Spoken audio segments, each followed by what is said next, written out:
Now, I come to the house, and he warns me.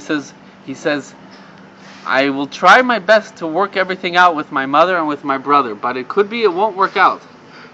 So he wanted to film me as his patient. So the deal was, he's going to give me free treatment, but I have to allow myself to be filmed, everything to put it out on film. He starts moving around the living room, and his mother is sleeping right in the living room. That's where she lived, in the living room. And she says, no, we don't let you do this. It's impossible. We don't allow this. And they started fighting with him and his brother. It was crazy. In the end, you know what he decided to do, this therapist? He decided to move to Israel. He decided to move to Israel and leave me in charge of his mother and his brother. I promise you, he's here. He lives here in Tel Aviv now. You could verify it. You could verify it. What happened was, he decided, you know what, this is too crazy. I can't live with my family. I'm going to move to Israel. There I'll have many patients. I'll have my own place. And you will take care of my brother. You'll take care of my mother. And I don't need to have this whole hell. So I thought, okay, at least I'll have a job now, because I'll be like a caretaker for the elderly. I'll have a job, and I'll try to make some money. And then when I have some money together, I'll move to Israel also, and I'll make Aliyah with some money. As soon as he left, I discovered that his brother, he said, oh, my brother will pay you every month $500. So you'll make some money while you're here, and you'll be the caretaker. As soon as he left, and I come to his brother and I say, okay, so the deal is that you're gonna pay me $500, right? He said, what? We're gonna pay you? We're giving you free room and board. You should be paying us because we're giving you food. We could get anybody else to work here for free. Why should we pay you?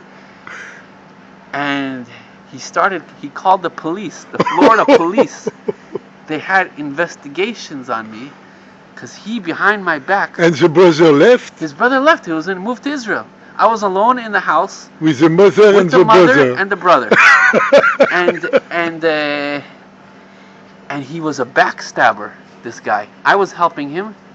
He would say, go to the pharmacy, buy me pills. I would do whatever he says, But when I left the house, he would call the police and say, listen, there's this thief who moved in with us. He's robbing us of all our money, and you have to get him out of here. And I would come into the house, and suddenly I would hear in the other room that he's talking to investigators. And then investigators starting coming, knocking on the door. They say, so we want to talk to you. What's going on? I ended up, I'm just ending off the story. I ended up escaping from that house. I quickly one day just grabbed all my luggage and abandoned the house with the car. I had the car. You had the car? I had a car. Well, he left me, the brother. Yeah, I had a station wagon. I ran off. He gave you? When he left, he had the station wagon. It was his car. Well. So I ran with the station wagon to Miami, and I slept in a shul, synagogue, for 2 weeks till I made Aliyah. Because it was really serious. I could have been stuck for the rest of my life in a prison in Florida. If the police came and they asked the mother, they said, is this guy stealing from you? Do you want us to arrest him right now? We'll arrest him right this minute. At the last minute, she saved me. She said, leave it the way it is for now. Leave it the way it is for now. Don't do anything right now.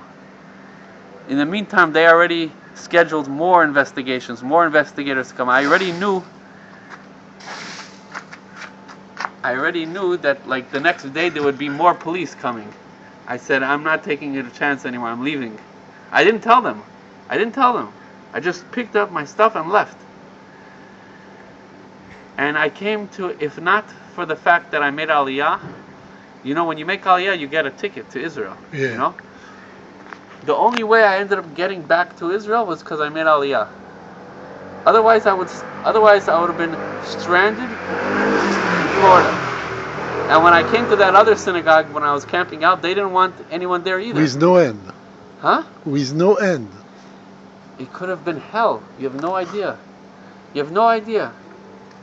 It was one thing after the next, one saga after the next. Then when I came to Israel, it wasn't simple. But we'll leave it out here for now. Okay. Stop.